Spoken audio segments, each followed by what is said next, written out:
Vamos a tratar de... te iba a pedir que me acompañes a tratar de entender el momento de lo que estamos viviendo, ¿no? El momento... no, ¿qué está pasando ahora? Para eso vamos a tratar de ir un poquito para atrás, a entender qué pasó esta semana. Y así juntos vamos pensando qué es lo que viene y cómo nos paramos frente a lo que viene. La noticia de la semana tiene que ver con la inauguración de las sesiones del Congreso de parte de Javier Milei. El título que le pondría sería Motosierra, ajuste y extorsión. Porque de eso se trató, de eso se trata. Habló un poco más de una hora ante diputados, senadores y dirigentes políticos en un recinto acondicionado con la estética del State of the Union de los mandatarios estadounidenses, ¿no? Porque es bien cipayo, le encanta eso, ¿no? Se excita con la bandera yankee, hay que decirlo. Habla en inglés y se le caen los pantalones. Bueno, afuera, protesta frente al Congreso, represión a los manifestantes, nada de eso mostraron los grandes medios. Insistió en una herencia, la herencia recibida por su gobierno, ratificó la motosierra sobre el Estado y el ajuste. Como si estuviera en campaña, habló de proyectos que impulsará en su gestión y del Pacto de Mayo, un pacto fundacional al que convocó a provincias a cambio de que aprueben las reformas que propone. Pero digámoslo, el Pacto de Mayo es un pacto suicida. Es una fuga hacia adelante del gobierno con la idea de comprar tiempo. De eso se trata, ¿no?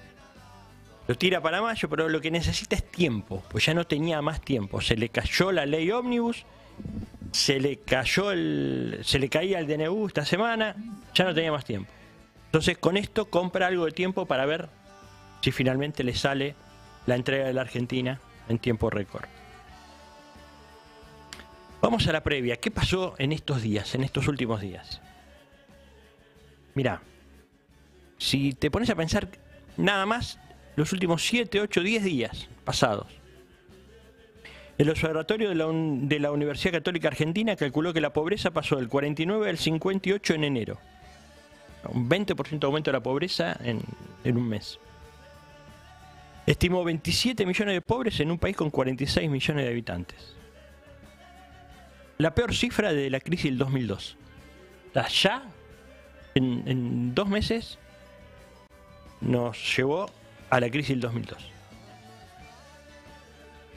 En febrero, el ascenso de esas cifras es inevitable. O sea, el descenso al infierno es aún más profundo. También fue derrotada en el Congreso la ley de leyes libertarias, una ley ómnibus pomposamente llamada ley de bases no sé cuánto. También la podríamos llamar ley de bases para transformar la Argentina en un país de mierda con el 80% de pobres, un 19% de ricos y un 1% de ultrarricos. Lo cierto es que la ley bases, que ahora pretende Milei resucitar bajo el nombre Pacto de Mayo, no solo empobrece drásticamente a las mayorías, sino que además pretende manotear los recursos de las provincias y concentrar el manejo de fondos en el poder central y reduce al máximo o al mínimo la autonomía de las regiones. Casi una autocracia, un reinado, bueno, un virreinato, porque el plan incluye la entrega de bienes y recursos a Estados Unidos e Israel. Eso explica la derrota, a pesar que gran parte de los legisladores y gobernadores querrían agresarse con los dueños del gran capital, el verdadero poder detrás del trono. No es Milei, es el gran capital atrás de Milei. Pero les fue imposible evitar la pelea con los gobernadores, por razones de forma y de fondo. Así que no solo fracasó el tratamiento de la ley ómnibus, sino que avanza el tratamiento y seguramente rechazo del espantoso DNU. Yo creo que va hacia el rechazo. Vamos a ver qué pasa ahora con este caramelo que envió, pero por lo pronto se puede caer el DNU, que abre las puertas, ya con el DNU solo, aprobado, le abriría las puertas a transformar la Argentina en una colonia y es un decreto que restringe derechos como nunca antes. Esta semana trascendió que el Fondo de Incentivo Docente y el Fondo del Transporte tenían número, o sea, la derogación, tenían número para su tratamiento parlamentario.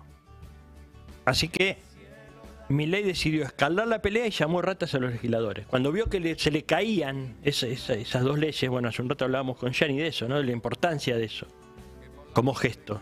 Eso golpeó en la nuca de las provincias, los habitantes de las provincias.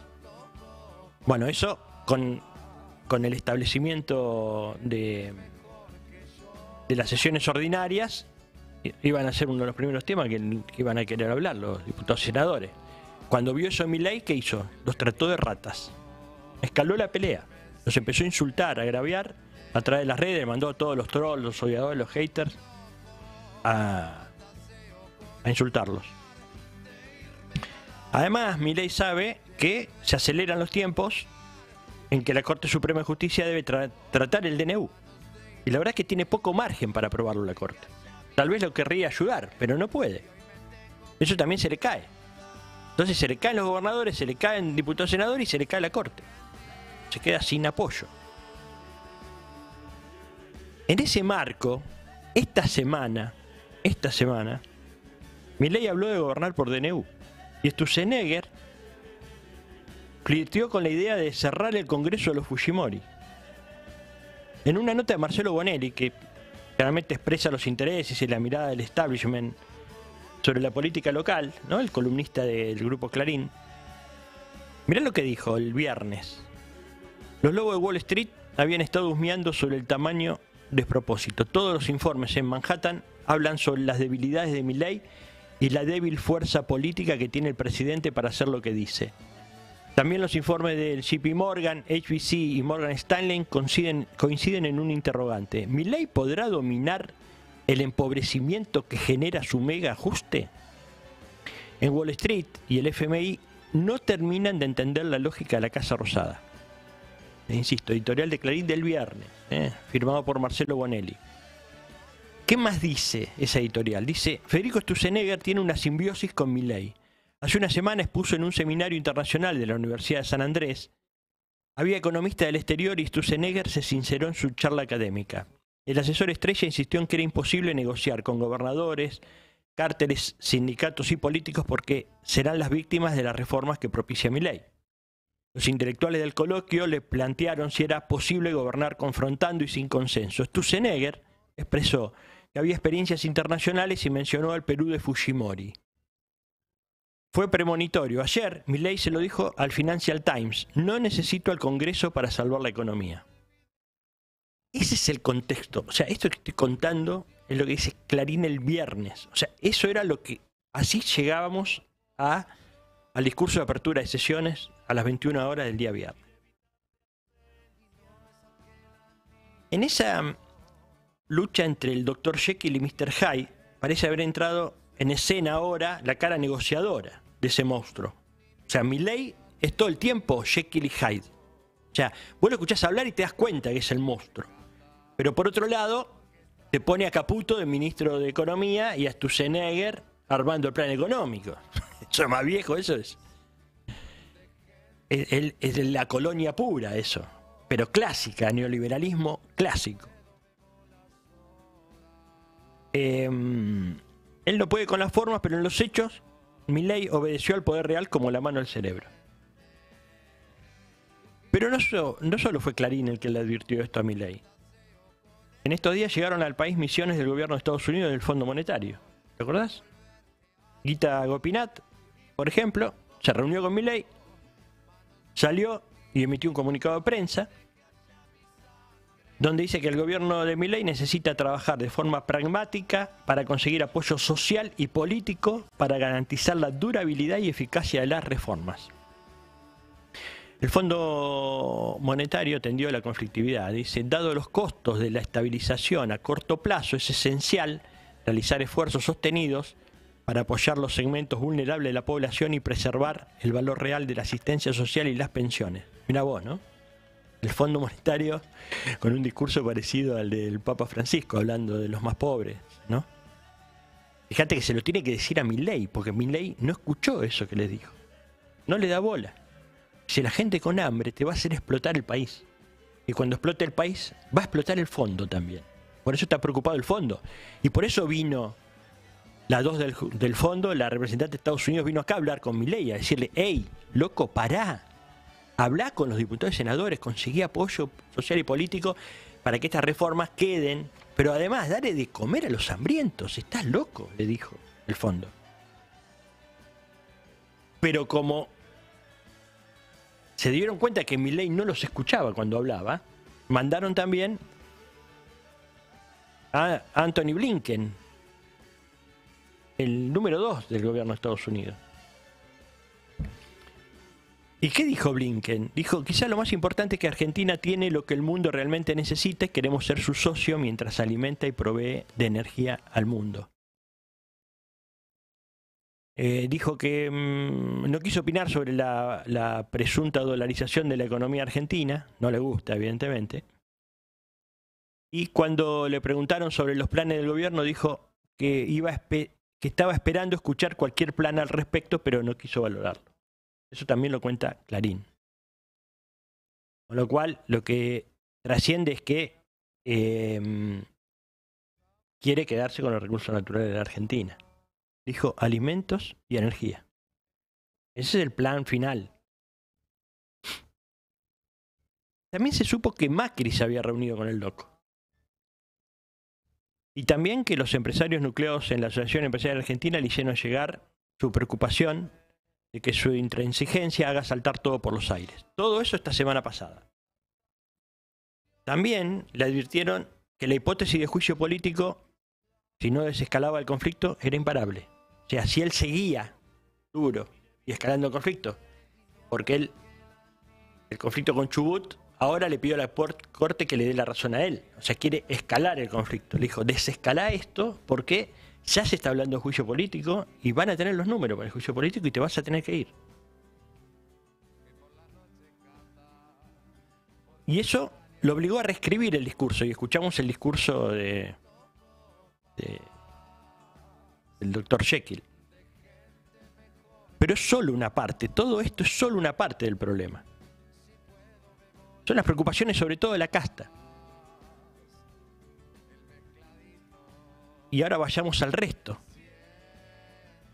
Porque entre lo que le plantea la casta y lo que dijo Milei en su discurso no mencionó ningún alivio para la sociedad, ni para trabajadores y trabajadoras, ni para el comercio, ni para la industria, ni para la ciencia, ni para el campo, ni para la educación. Ninguna. Y la única referencia que hizo a los trabajadores y trabajadoras fue con la intención de cortar aún más los derechos. O sea, solo eso dijo. No estamos hablando de las grandes inversiones de energía, el dólar, nada de eso. Estamos hablando de lo que nos pasa cotidianamente. Nada para eso. Y ahí está el talón de Aquiles de Milei, del gobierno.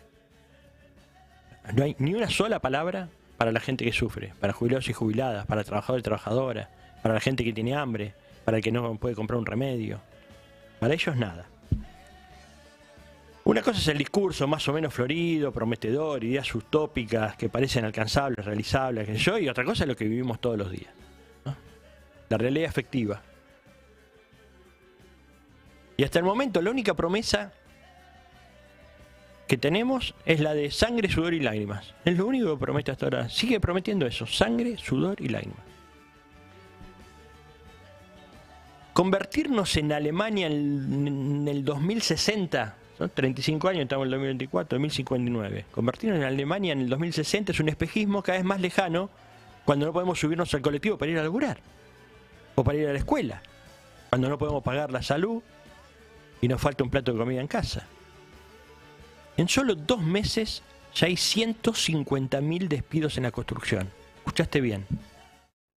Hay miles de suspendidos en la industria. Esta semana fue a Sindar y fueron las automotrices y varias fábricas más, despidos en Topper. Bueno. La amenaza que estos 150.000 de hoy se pueden transformar en 500.000 de familias sin trabajo en 2 meses. En julio podemos llegar al 500.000 de personas sin trabajo. El doble de la gente que dejó sin trabajo Macri en 4 años. Pero este lo hace en 6 meses, porque las medidas son efectivamente más potentes. La pobreza, dicen quienes estudian este tema, alcanzará el 70% en julio. Un récord histórico en la Argentina que siempre estuvo orgullosa de tener una amplia clase media. Y la diferenciaba del resto de América Latina eso. Todo esto que te estoy contando no es un problema para la ideología de Milei. O sea, no está dentro de su cabeza esto. No es un problema, no le importa. Ni para Milei, ni para Dorni, ni para los trolls del palco libertario que se enrojecían las manos ahí, que se cagaban de risa. Y tampoco parece ser un problema para esa decena de gobernadores que ahora dicen, sí, te vamos a acompañar, Milei. Y se cree que traicionando los intereses de su pueblo van a zafar porque dicen que están cerca de Milei. Se lo va a llevar puesto también. Y tampoco parece ser un problema y no aparece en la discusión ni de los Mañetos, de Roca, de Galperín. Ese es un problema nuestro. Este problema del hambre, de desocupación, de la salud, de la educación, es un problema nuestro.